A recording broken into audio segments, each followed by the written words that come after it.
Tingnan niyo po, oh. Yun. Sarap.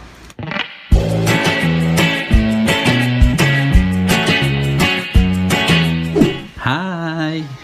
Welcome to Pinoy Foodaholics. Gutom ka na ba? Tara, magluto tayo. Today's episode, gagawa tayo ng isa sa mga popular dish, no? Ito ay tinatawag na chicken alaki, no? Nagmula ito sa American na cuisine nila, mula sa Wardok, no? Sa Austria, New York. Yan. So ngayon, kailangan natin ng 3/4 leg chicken na pinilay. And then, cornstarch, all-purpose flour, egg, salt, garlic powder, paprika, and black ground pepper. At kakailangan din natin ng oil mamaya kasi magpa-fry tayo. Susunod naman natin para sa ating sauce ay all-purpose cream, cheese, siguro 1/4 lang, then all-purpose flour, butter, milk, carrots, and then chopped parsley. Lagyan din natin yan ng konting salt and konting pepper. Okay? Let's go! First, scramble natin yung egg. Ano yung egg? Lagyan natin konting salt. Yan. Natin gagawin, lalagyan natin ng salt yung ating chicken. Then, lagyan natin ng garlic powder. Then, lagyan natin ng paprika. Mamaya na natin hahaluin to kasi iniiwasan natin yung salmonella, no? Ayaw muna natin humawak dito sa chicken para hindi tayo hugas ng kamay. I get it. Next naman natin ito,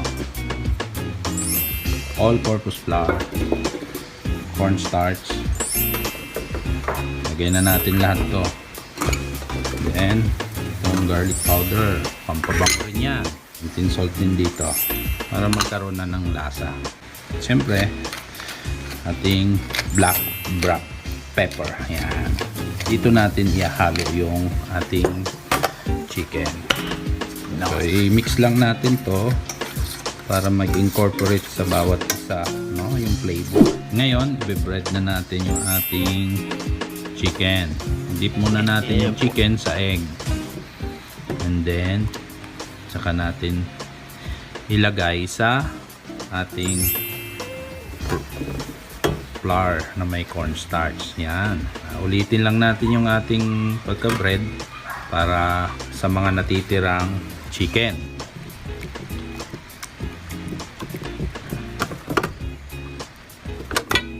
Yan. Ilalagay na natin yung ating chicken. Yan. Init na yung ating pan. Lagay na natin sila. Sagad na natin itong tatlo. Kasya naman. Yan. So, balikan lang natin yan after ilang minutes para i-flip, para maikot. A few moments later. Ayan po, no? After 5 minutes, iniikot ko na siya. Kabilang side na po ito. So, antayin na lang natin ng ilang minuto. Malapit na rin maluto yung ating chicken. And, luto na yung ating chicken. Pwede na po natin off yung ating apoy at pulsin na natin to. Ayan, no? Sakto lang.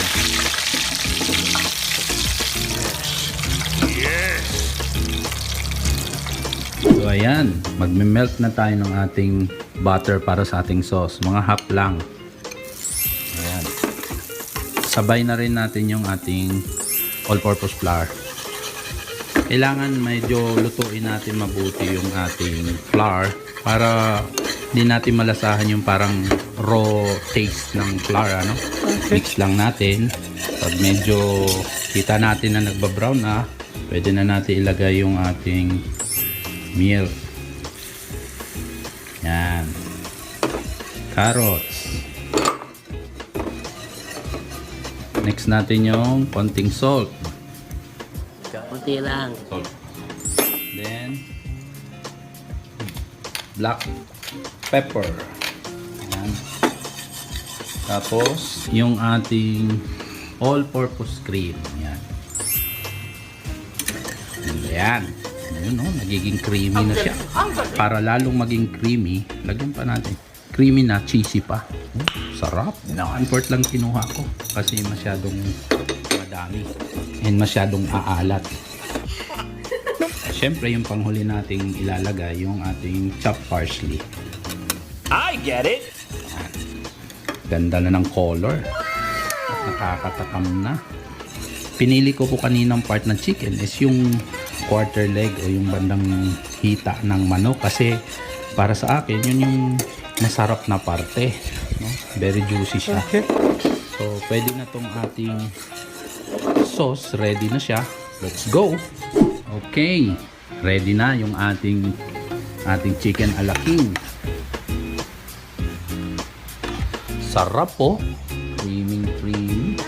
Wow. Nakakatakam naman. Ping. Lovely. Finished product natin, chicken a la king.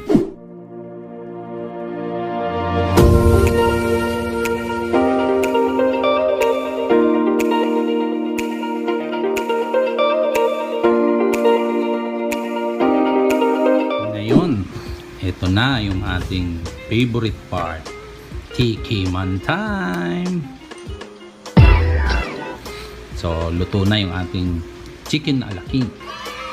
Titikman natin ngayon yung una, yung sauce, di ba?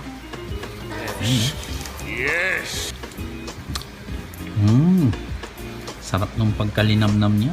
Yung creamy niya. Tamang alat lang. Wow! Ngayon, syempre, tikman na natin yung combination ng chicken.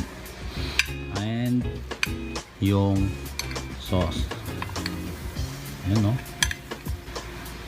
Ayan po, oh. Yun. So,